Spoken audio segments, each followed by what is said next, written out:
Hello friends, Sindhu Bhairavi upcoming எபிசோடுக்காக இன்ட்ரெஸ்டிங்கான promo ஒன்று release பண்ணியிருக்காங்க. ப்ரோமோட தேதி 27 ஜூலை, அதாவது வரக்கூடிய ஞாயிற்றுக்கிழமை ஸ்பெஷல் எபிசோட் இருக்கு இல்லையா, சாயந்தரம் 5 மணிலேருந்து 6:30 மணி வரைக்கும் அந்த எபிசோடுக்கான ப்ரோமோவாக போட்டிருக்காங்க. இன்னைக்கான எபிசோட் லாஸ்ட்டில் காட்டின அதே ப்ரோமோ தான் கொஞ்சம் எக்ஸ்டெண்ட் பண்ணி காட்டியிருக்காங்க. ப்ரோமோவில் என்ன காட்டியிருக்காங்க அப்படின்னா, இப்போ ஆறுமுகத்தை பைரவி கூட அதாவது அவங்க ஃபங்க்ஷனுக்கு போக விடாமல் அப்படியே வந்து சஞ்சய் ஏற்பாடு பண்ணி போலீஸ் ஸ்டேஷனில் தடுத்து வச்சிருக்காங்க இல்லையா. அடுத்து அங்கே ஃபங்க்ஷனில் இருந்துட்டு ஃபோன் பண்ணி வீடியோ காலில் பேசுகிறாங்க. பேசும்போது பார்த்தோம்னா உன் மேலே வந்து காரில் இடிச்சாங்கல்ல, அவங்க ஏன் ஆள் தான் அப்படிங்கிற மாதிரி சொல்கிறாங்க.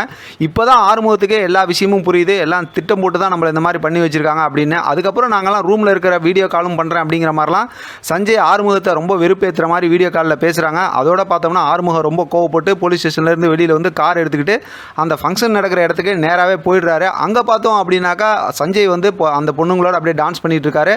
ஆறுமுகம் போனதோட போட்டு அடின்னு அடிக்கிறாரு. இப்போ தான் பார்த்தோம் அப்படின்னா நடந்தது என்ன ஏதுன்னு ஒன்றுமே புரியாமல் பைரவி வந்து ஆறுமுகத்தை ஓங்கி ஒரு அறை விட்டு, கல்யாணம் ஆகிட்டா பொண்ணுங்க வந்து அவங்களோட பழைய ஃப்ரெண்ட்ஸும் கூட பேசக்கூடாதா, உன்னை பார்க்கவே எனக்கு பிடிக்கல, சி முதல்ல இங்கேருந்து போ அப்படிங்கிற மாதிரி சொல்கிறாங்க. இன்சல்ட் பண்ணி பேசுகிறாங்க. ஆறுமுகம் அங்கேருந்து கிளம்பி போகிறாங்க. சஞ்சய் நம்ம நினச்சதெல்லாம் நடந்துருச்சு அப்படிங்கிற மாதிரி அப்படியே ஒரு மாதிரி கிண்டலாக சிரிக்கிறாங்க. அதோட ப்ரோமோ முடிச்சிருக்காங்க. ஞாயிற்றுக்கிழமை ரொம்ப இன்ட்ரெஸ்டிங்காக ஸ்டோரி இருக்க போது. இதை பற்றின உங்களோட கருத்து கமெண்ட் பாக்ஸில் தெரியப்படுத்துங்க. தொடர்ந்து ஆதரவு கொடுங்க. தேங்க்யூ ஃப்ரெண்ட், தேங்க்ஸ் ஃபார் வாட்சிங்.